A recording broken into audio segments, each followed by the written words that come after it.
Saudara-saudaraku sekalian, kita tidak akan jauh dalam hidup ini, pasti ingin 3 hal. Satu, ingin bahagia. Tidak ada orang yang merindukan hidup menderita. Yang kedua, ingin mulia. Tidak ada orang yang sangat bercita-cita menjadi manusia nista. Dan yang ketiga, ingin selamat. Nah, dunia akhirat. Baik, apa saja sih yang membuat kita bisa lebih bahagia dalam hidup ini? Tidak ada yang lebih pahit dari berharapnya hati kepada Allah. Allahumma aftah lana hikmataka ya Allah.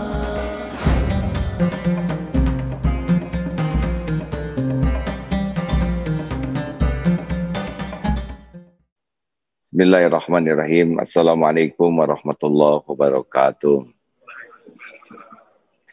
Alhamdulillahirabbil alamin. Alhamdulillahilladzi anzala sakinah fi qulubil mu'minin liyajdadu imanan ma'a imanihim. Allahumma shalli ala Muhammadin wa ala alihi wa ashabihi ajma'in.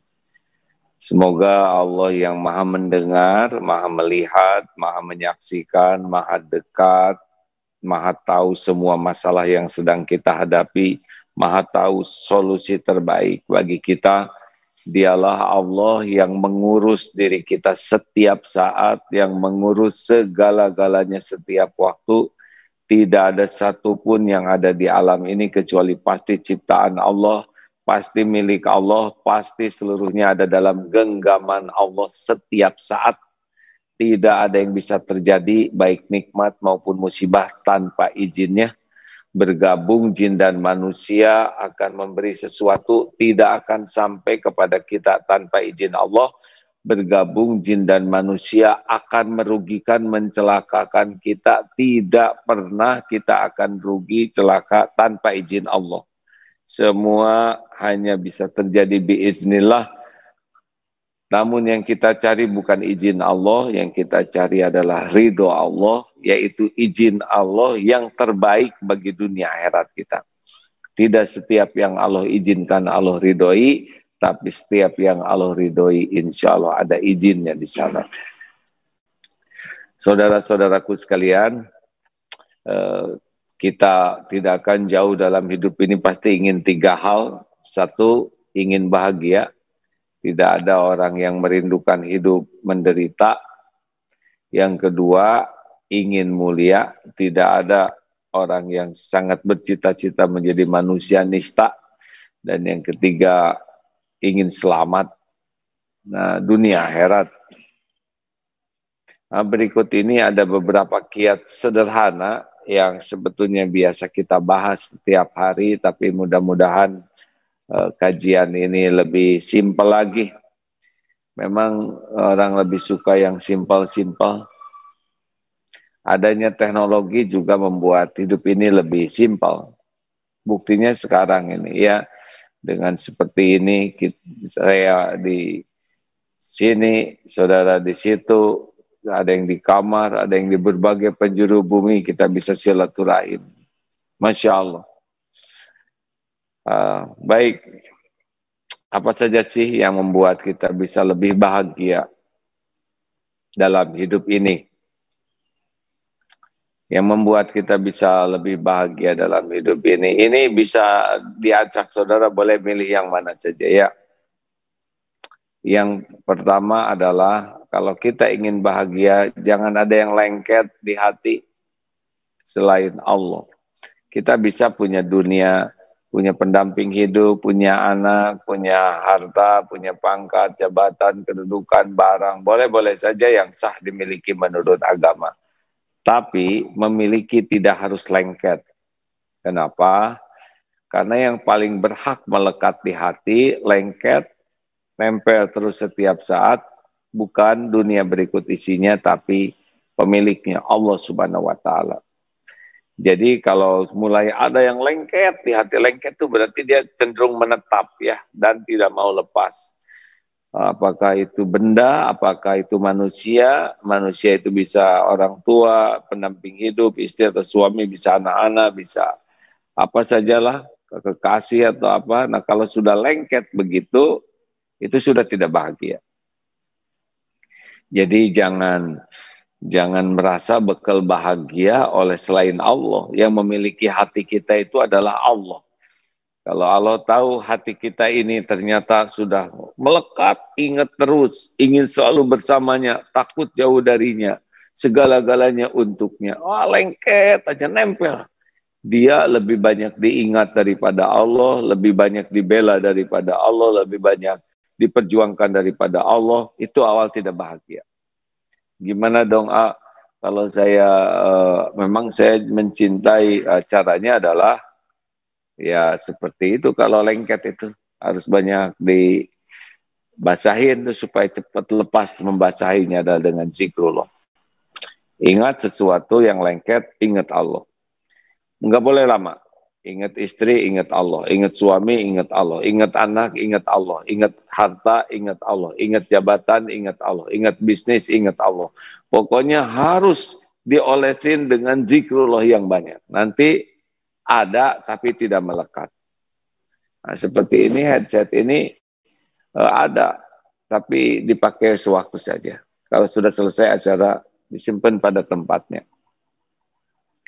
Jadi rekan-rekan sekalian, mari kita latih untuk kalau ingin bahagia, periksa sekarang siapa yang paling dominan kita ingat, yang paling dominan ada di pikiran dan hati kita, yang paling dominan kita sebut-sebut. Nah, kalau itu ternyata selain Allah, kita bermasalah.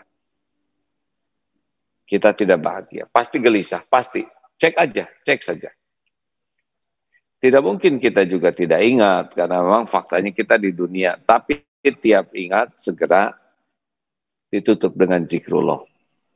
Ingat ini milik Allah. Ya, kalau ingat, cucu misalkan, cucu ciptaan Allah, milik Allah, dalam kekuasaan Allah. Setiap saat Allah yang mengurusnya, Allah yang lebih sayang. Nah, begitu udah lebih enak lagi.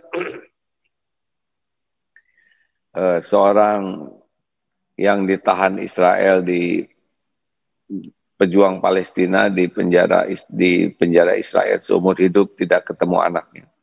Tiap ingat anaknya waktu kecil, kalau ingat pasti jadi sedih kalau berlama-lama. Tapi segera, oh ini anak ciptaan Allah. Allah yang menciptakan, Allah yang mengurusnya setiap saat, Allah yang menggenggamnya, Allah yang menjaga, Allah yang melindungi, Allah yang membesarkannya, Allah yang lebih menyayangi anak daripada saya sebagai orang tuanya. Allah, Allah, Allah. Coba rasakan. Tapi kalau tidak keinget ke Allah, waduh, galonya lebih banyak. Halo? Lagi ingat apa ini? Ya. Semuanya mikir, saya lihat wajah long begitu. Tapi nggak jelas yang dipikirkannya. Ayo, pilih nanti. 2. Kalau kita ingin lebih bahagia dalam hidup ini, yang satu tadi, jangan ada yang lengket ya. Ada boleh, dekat boleh, lengket tidak boleh. Lengket itu jadi menetap. Yang melengket, melekat di hati kita tuh hanya Allah. Yang boleh dominan tuh hanya Allah. Karena tidak ada yang bisa menenangkan hati kita, ala bidzikrillah tatmainnul qulub. Camkan hatimu hanya akan tentram dengan mengingat Allah. Lalu yang kedua, kalau kita ingin lebih rileks, lebih tenang dalam hidup ini adalah jangan diperbudak oleh keinginan. Nah, punya keinginan boleh, kita sah-sah saja punya keinginan. Tapi diperbudak keinginan jangan. Yang pertama harus jelas dulu apa yang kita inginkan. Nah, kalau boleh memilih, pilihlah keinginan kita apa yang Allah sukai. Dah itu. Sebab kalau menginginkan yang Allah tidak suka rugi. Karena kalau kita menyukai, menginginkan apa yang Allah sukai, itu udah pasti untung buat kita. Dan tidak semua keinginan kita yang Allah sukai. Ingin sepatu. Coba. Kita kalau ingin sepatu lebih ke mereknya. ke modelnya, harganya kadang. Tapi sepatu ini jadi ujub tidak nih? Allah menciptakan sepatu supaya kaki kita terlindungi. Tapi kaki terlindungi, hati belum tentu terlindungi. Ada ujubnya, ada riaknya. Asli loh hadirin. Ada yang ke masjid itu selalu dekat dengan sepatunya. Karena takut hilang. Ya. Jadi sholatnya jarang masuk ke dalam masjid. Karena dia piket sepatu. Dulu zaman sepeda brongos itu saya tidak boleh nyebut merek ya. Suatu saat ke masjid pakai di sana, tapi lagi tersebar berita tuh banyak maling yang senang ke sepeda bagus itu sholat ya, jadi nggak khusyuk, maunya satu saf dengan sepeda itu ya, mau diajak ke masjid. Nah ternyata punya yang bagus itu tidak selalu identik kalau tidak bisa menjaga hati, bakal membuat hati kita tenang. Tapi kalau ada dan tidak lengket ya nggak apa-apa. Tapi kalau ada jadi kotor jangan. Punya mobil bagus sekali boleh tidak? Boleh. Tapi dengan adanya mobil itu kita jadi ujub tidak? Jadi riak tidak? Jadi lebih takut kegores tidak? Nah, kadang-kadang keinginan kita tuh cocok menurut nafsu kita, tapi bisa merusak kebersihan hati kita. Makanya kalau punya keinginan, saya ingin ini, tak teruskan. Kira-kira Allah suka nggak deh dengan keinginan saya ini? Gitu. Nah, kalau kita udah lari ke Allah suka atau tidak, itu beda lagi hati kita. Jadi boleh punya keinginan, saya ingin ini, saya ingin itu, boleh. Tapi ada lanjutannya. Kira-kira Allah suka nggak yang saya inginkan ini? Karena nafsu itu menggampangkan. Hati-hati ya, kalau orang sudah diperbudak keinginan, segala urusan tuh gampang dalam mikir. Oh ini penting nih, saya harus punya ini nih, ini penting. Oh ini mudah nih, nyicilnya begini. Itu gampang-gampang. Kalau nafsu itu membuat akal kita kurang bisa berpikir jernih. Ya. Waduh ini perlu nih, kita beli food processor. Karena waduh segala dipikir. Karena dengan food processor ini dimakan lebih cepat. Pasti pengen. Nyicilnya juga cuma 24 kali. Jadi lebih murah. Beli itu barang. Silakan. Paling masaknya seminggu. Ya kan? Sesudah itu enaknya 24 bulan nyicil. Masukin kardus. Simpan berapa banyak yang ketika kita ingin merasa sangat perlu. Diperjuangkan habis-habisan. Pengen ini browsing tiap waktu, tapi ketika sudah ada, ya sudah. Paling seminggu, 2 minggu, betul? Memang ingin itu nafsu, yang tepat itu perlu, ya. Jadi kalau kita membeli sesuatu karena ingin, nah itu siap-siap saja.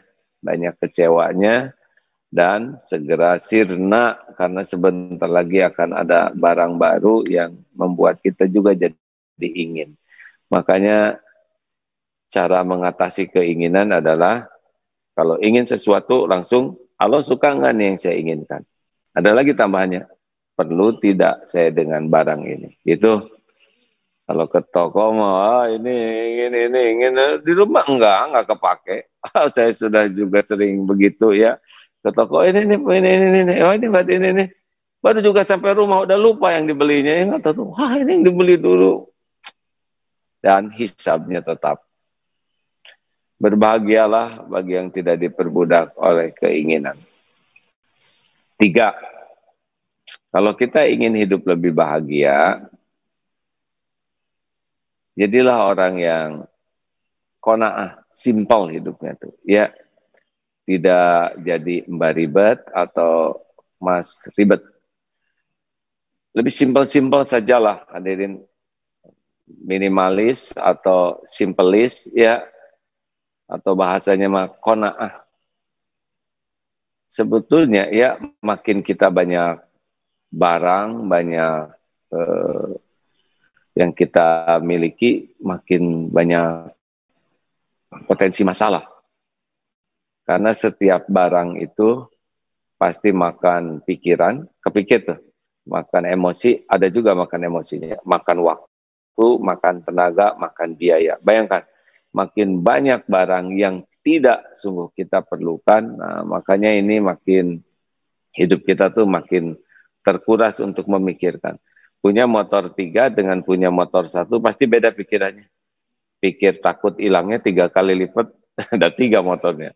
Mikir STNK-nya 3 kali lipat, mikir servisnya 3 kali lipat, mikir tempatnya 3 kali lipat. Nah, orang-orang yang tidak simpel, dia suka untuk memiliki, tetapi pasti makan waktu, makan pikiran, makan emosi. Satu, terguling nggak enak hati kita. Ya, makanya mari kita buat hidup ini lebih qanaah, terima apa adanya, lebih simpel, lebih proporsional, sesuai keperluan. Setujukah hadirin? Jangan sesuai dengan keinginan, ya, sesuai dengan keperluan. Ini turun sendiri kah? Alhamdulillah. Oh iya, alhamdulillah. Maaf ya, lagi dicoba. Lanjut, disimpelkan termasuk masalah. Masalah juga kita namanya simpel ini adalah yassiru wala tu'asir.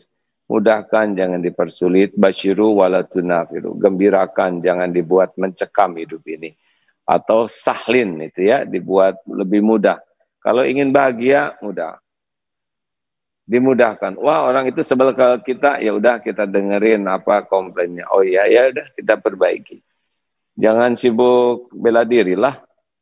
Kalau kita memang salah, lebih baik sibuk memperbaiki diri. Gimana kalau kita tidak salah, dia ngejelek-jelekin kita, ya udah, terus saja perbaiki diri.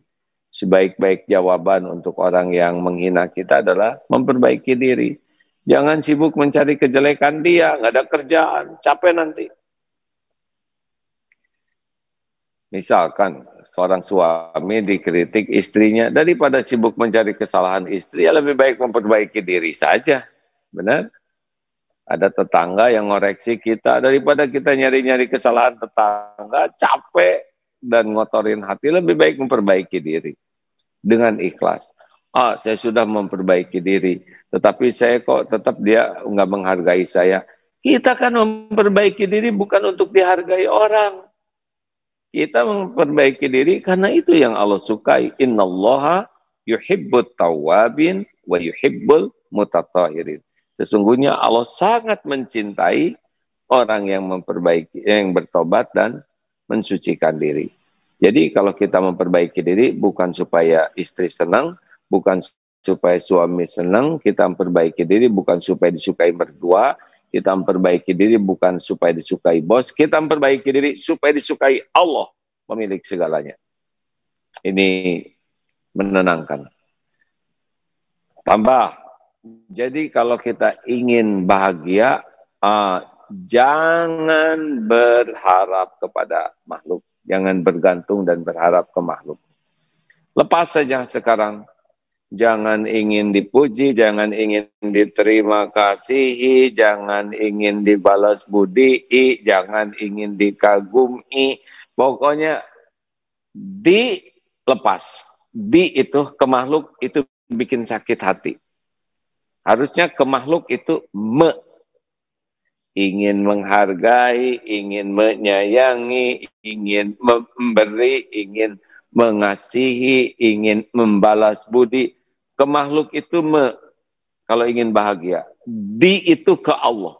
Ingin disayang Allah, ingin dimuliakan Allah, ingin dicintai Allah, ingin diberi oleh Allah. Di itu hanya ke Allah. Kalau di ke makhluk, luka. Jadi di rumah gimana? Bolehkah saya ingin dicintai oleh pendamping hidup saya? Ya boleh dong, itu manusiawi. Tapi gimana caranya? Bapak-bapak, aki-aki yang ada di masjid, langsung gitu. Saya kemarin dituntun cucu, kata, maghrib masuk, katanya, Pak, megang tangan. Orang tua katanya harus dituntun. Saya kaget itu. Waktu saya dianggap aki-aki ya deh. Padahal iya ya yang nontonnya cucu. Nah kenapa kita jadi kadang suka terluka disebut aki-aki? Karena ingin disebut remaja. Gitu kek. Nah hadirin sekalian. ingin diakui orang tuh menderita. Yang membuat kita tertekan itu adalah kita ingin dinilai orang lebih dari kenyataan. Ingin dianggap awet muda, ingin dianggap kaya, ingin dianggap intelek, ingin dianggap soleh. Jadi kita tuh benar-benar ngarap-ngarap sesuatu dari makhluk tuh membuat kita jadi ingin menipu diri kita sendiri. Halo? Udahlah, lepaskan saja. Kalau mau bergaul dengan makhluk tuh ingin agar orang lain jadi dekat dengan Allah. Ingin agar orang lain jadi mulia, ingin orang lain bahagia, itu boleh. Tapi ingin nah ini sakit hati. Udah latihan, lepas saja, coba rasakan. Kalau ingin bahagia, lepas ingin ke makhluk tuh. Udah berikan saja yang terbaik, ya. Sayangi, berikan yang terbaik. Enggak usah dipikir-pikir kebaikan kita, tidak usah disebut-sebut, tidak usah nunggu orang berterima kasih, tidak usah nunggu orang balas budi, tidak usah, udah lepas saja. Coba rasakan bahagianya. Demi Allah, kalau orang melakukan sesuatu dengan ikhlas, Allah pasti tahu dan nanti Allah yang ngebulak-balik hati orang. Jadi itu yang bikin kita menderita tuh. Hargai dong saya, hargai. Nah, kalau orang ingin dihargai itu seperti barang nggak ada bandrolnya, ya nggak ada harganya. Kalau kita ingin bahagia itu pada bukan di. Ingat aja nanti kalau lagi gelisah-gelisah, oh saya lagi ingin dihargai. Oh saya lagi ingin diterima kasih. Oh saya lagi ingin disayangi. Oh kalau udah maka tidak bisa bahagia. Udahan ini cukup segitu. Kelihatannya ini pada evaluasi diri ya. Atau udah evaluasi meri jadi nggak enak. Ada lagi yang bisa bikin bahagia dan nambah. Yaitu selalu bersyukur. Syukurnya terus. Syukur nggak ada berhentinya syukur. Bangun tidur, alhamdulillahilladzi ahyana ba'dama amatana wa ilaihi nusyur. Padahal ini sakit, hidup yang disyukurin. Ya, alhamdulillah. Alhamdulillah ya Allah mendengar suara, telinga saya masih normal. Bau jengkol, alhamdulillah hidung masih normal. Masya Allah, alhamdulillah leher masih bisa bergerak, masih bisa duduk. Bayangkan ada yang tidak bisa tuh. Tidak bisa buka matanya, tidak bisa bangun dari tempat tidurnya, tidak bisa ke toilet, ada yang pakai pampers, ada yang pakai kateter, ya. Kita bisa, kenapa kita nggak bersyukur, kan? Kenapa harus mengeluh, aduh leher saya kaku, ini pinggang, aduh ini bekas ini. Alah ini, ya udah diijabah, udah langsung lah cabutlah malaikat maut lah. Rewel terus, dikasih hidup bukan disyukuri, dikasih lihat bukan disyukuri. Wah, langsung mikir nih. Alhamdulillah, alhamdulillah ala kulli hal.